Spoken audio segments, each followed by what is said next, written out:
So ಇವತ್ತಿನ ದಿನ ನಾವಿಲ್ಲಿ ಸೇರಿರೋದು ಉದ್ದೇಶ ಏನಂದ್ರೆ, ತಮ್ಮೆಲ್ಲರಿಗೂ ಗೊತ್ತಿರಬೇಕು, ಕೆಲವು ವಾರ ನಮ್ಮ ಈ ದೇಶದ ಉಚ್ಚ ನ್ಯಾಯಾಲಯ ಏನಿದೆ, ಸುಪ್ರೀಂ ಕೋರ್ಟ್ ಅಲ್ಲಿ ಚೀಫ್ ಜಸ್ಟಿಸ್ ಆಫ್ ಇಂಡಿಯಾ ಅಂತವ್ರ ಮೇಲೆ ಒಬ್ಬ ಕಿಶೋರ್ ಅಂತ ಫ್ಯಾಸಿಸ್ಟ್ ಒಂದು ಮನಸ್ಥಿತಿಯನ್ನು ಇಟ್ಕೊಂಡು ಏನೋ ಅವ್ರ ಮೇಲೆ ಒಂದು ಶೂ ಅನ್ನ ಬಿಸಾಕಿದ್ದಾರೆ.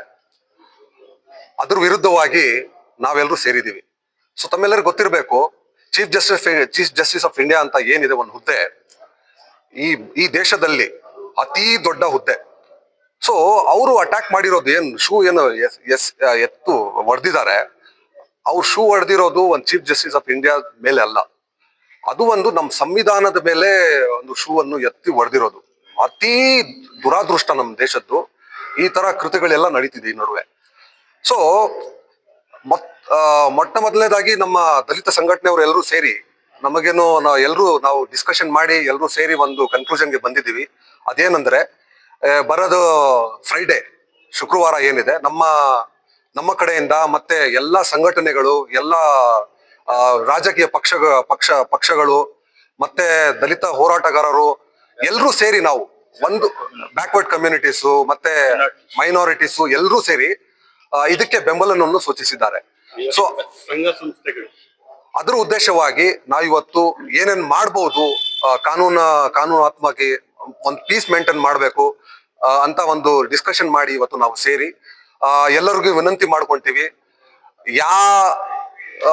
ಜಾತಿಯವರು ಇರ್ಲಿ, ಪಕ್ಷದವ್ರು ಇರ್ಲಿ, ಸಂಘಟನೆದವ್ರು ಇರ್ಲಿ, ಈ ಕಾರ್ಯ ಬಂದು ಈ ಒಂದು ಕೃತ್ಯ ಏನಿದೆ ನಮ್ಮ ದೇಶಕ್ಕೆ, ನಮ್ಮ ದೇಶದ ಸಂವಿಧಾನ ವಿರುದ್ಧವಾಗಿ ನಡೆದಿರೋದು ಒಂದು ಘಟನೆ. ಇದಕ್ಕೆ ನಾವು ಮೊದಲನೇದಾಗಿ ಖಂಡಿಸ್ತೀವಿ. ಮತ್ತೆ ಇದೇ ತರ ಸುಮಾರು ಸರಿ ಹಾಕೊಂಡೇ ಬರ್ತಿದೆ. ಇದ್ರ ಉದ್ದೇಶ ಏನಂದ್ರೆ, ತಮ್ಮೆಲ್ಲರಿಗೂ ಗೊತ್ತಿರ್ಬೇಕು, ಈ ದೇಶದಲ್ಲಿ ಜಾತ್ಯತೀತ ಆಗಿರ್ಲಿ, ಸೆಕ್ಯುಲರಿಸಮ್ ಆಗಿರ್ಲಿ, ಡೆಮೋಕ್ರಸಿ ಆಗಿರ್ಲಿ, ಅದಕ್ಕೆ ಒಂದು ದೊಡ್ಡ ಅಪಾಯ ಇದೆ. ಅದನ್ನ ನಾವು ಅರ್ಥ ಮಾಡ್ಕೊಳ್ಬೇಕು. ಸೊ ಈ ಅಪಾಯಕಾರಿ ವಿರುದ್ಧ ಒಂದು ಹೋರಾಟ ನಡಿಬೇಕು. ಈ ಅಪಾಯಕಾರಿ ವಿರುದ್ಧ ನಾವು ಸಂವಿಧಾನ ನಡ್ಸ್ಕೊಂಡು ಹೋಗ್ಬೇಕು. ಸಂವಿಧಾನ ಈ ದೇಶದಲ್ಲಿ ಇರ್ಬೇಕಂದ್ರೆ ನಾವೆಲ್ಲರೂ ಒಗ್ಗಟ್ಟಾಗಿ ಸಂವಿಧಾನಕ್ಕೋಸ್ಕರ ಹೋರಾಟ ಮಾಡಕ್ಕೆ ಸಿದ್ಧ ಆಗ್ಬೇಕಂತ ನಾನು ಈ ಸಂದರ್ಭದಲ್ಲಿ ಹೇಳ್ತೀನಿ. ಮತ್ತೆ ಅದ್ರ ಜೊತೆಯಲ್ಲಿ ಮುಂದಿನ ದಿನಗಳಲ್ಲಿ ಅಷ್ಟೇ, ಲಾಸ್ಟ್ ಟೈಮು ಅಷ್ಟೇ, ಬಿಫೋರ್ ಇದಕ್ಕಿಂತ ಮುಂಚೆ ಏನೇನು ಘಟನೆ ನಡೆದಿದೆ, ಎಲ್ಲಾ ಮುಸ್ಲಿಂ ಸಂಘಟನೆಗಳು, ಮುಸ್ಲಿಂ ಪಕ್ಷದವರು, ದಲಿತ ಸಂಘಟನೆದವರು ಎಲ್ಲರೂ ಸೇರಿ ಇದಕ್ಕೆ ಬೆಂಬಲವನ್ನು ಘೋಷಿಸಿದ್ರು. ಈ ಬಾರಿನೂ ಅಷ್ಟೇ, ಮುಂದಿನೂ ಅಷ್ಟೇ, ಯಾರಾದ್ರೂ ಅಷ್ಟೇ ಈ ದೇಶದ ಸಂವಿಧಾನ ಮೇಲೆ, ಈ ದೇಶದ ಜಾತ್ಯತೀತ ಮೇಲೆ, ಈ ದೇಶದ ದಲಿತರ ಮೇಲೆ, ಈ ದೇಶದ ಮುಸಲ್ಮಾನರ ಮೇಲೆ, ಯಾರಾದ್ರೂ ಸಾಮಾನ್ಯ ಜನರ ಮೇಲೆ ಯಾರಾದ್ರೂ ದೌರ್ಜನ್ಯ ಆಗಿರ್ಲಿ, ದಬ್ಬಾಳಿಕೆ ಆಗ್ಲಿ ಮಾಡಕ್ ಹೊರಟ್ರೆ ಅದಕ್ಕೆ ಮೊಟ್ಟ ಮೊದಲನೇದಾಗಿ ನಾವು ಎಲ್ಲರೂ ಸೇರಿ ಅದ್ರ ವಿರುದ್ಧವಾಗಿ ಹೋರಾಟ ಮಾಡ್ತೀವಿ.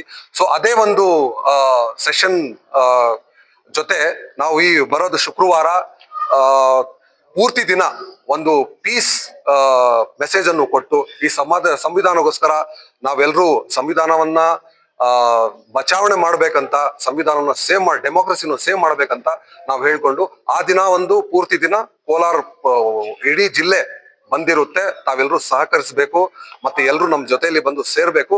ಅದ್ರ ಜೊತೆಯಲ್ಲಿ ಅದಕ್ಕಿಂತ ಮುಂಚೆ ಒಂದಿನ ಥರ್ಸ್ಡೇ ಏನಿದೆ, ಅವಾಗ ನಮ್ದು 3 ಗಂಟೆಯಿಂದ ಒಂದು ರ್ಯಾಲಿ ಸ್ಟಾರ್ಟ್ ಆಗುತ್ತೆ.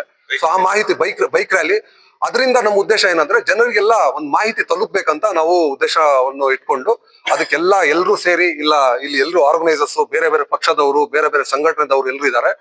ಸೊ ಅವರು ನಾವು ಎಲ್ಲರೂ ಸೇರಿ ನಾವು ಇದಕ್ಕೆ ಬೆಂಬಲ ಘೋಷಿಸ್ತಾ ಇದ್ದೀವಿ. ಸೊ ತಾವು ನಿಮ್ಮ ಸಂವಿಧಾನಾತ್ಮಕವಾಗಿ ಏನಿದೆ ಹುದ್ದೆ ಆಗಿರ್ಲಿ, ನಿಮ್ ರೈಟ್ಸ್ ಆಗಿರ್ಲಿ, ನಮ್ ಜೊತೆ ಸೇರಿ ಬೆಂಬಲ ಕೊಡ್ಬೇಕಂತ ನಾವು ಉದ್ದೇಶ ಇಟ್ಕೊಂಡು ತಮ್ಮನ್ನು ವಿನಂತಿ ಮಾಡ್ಕೊಂತೀವಿ.